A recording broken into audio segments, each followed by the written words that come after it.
ইমানবোৰ যে কেক দেখিবলৈ পাইছে ক'তনো গৈছিলোঁ তাকে দেখাওঁ আহক ভেফেলে অৰ্গেনাইজ কৰিছিলে এটা নতুন ব্ৰেণ্ড তেওঁলোকৰ লঞ্চ হৈছে তিনিচুকীয়াত ফাৰ্ষ্ট টাইম নৰ্থ ইষ্টৰ ভিতৰত এটা গিফ্ট বেগ দিছিলে তেওঁলোকে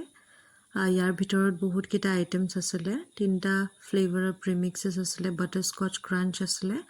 আৰু এইফালে আছিলে এপ্ৰন দুখন তেওঁলোকৰ ব্ৰেণ্ডৰ নামৰ সৈতে আৰু এখন কাৰ্ড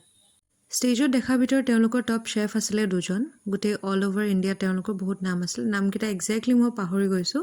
আৰু এইফালে দেখাইছোঁ তেওঁলোকৰ অলপ মেনুফেকচাৰিঙৰ আইটেমছবিলাক কেনেকৈ তেওঁলোকে হাইজেনিক ৱেত বনায় এইফালে তেওঁলোকৰ CEO আৰু ট্ৰান্সপৰ্টেশ্যনৰ ভালকৈ তেওঁলোকে ডিটেইলছবিলাক জনাইছিলে ব্ৰেণ্ডটো দেখুৱাৰ লগতে তেওঁলোকে বহুতখিনি আইটেম বনাই ৰাখিছিলে বহুতে ডিলিচিয়াছ আছিলে আমি বহুত ট্ৰাই কৰিলোঁ আৰু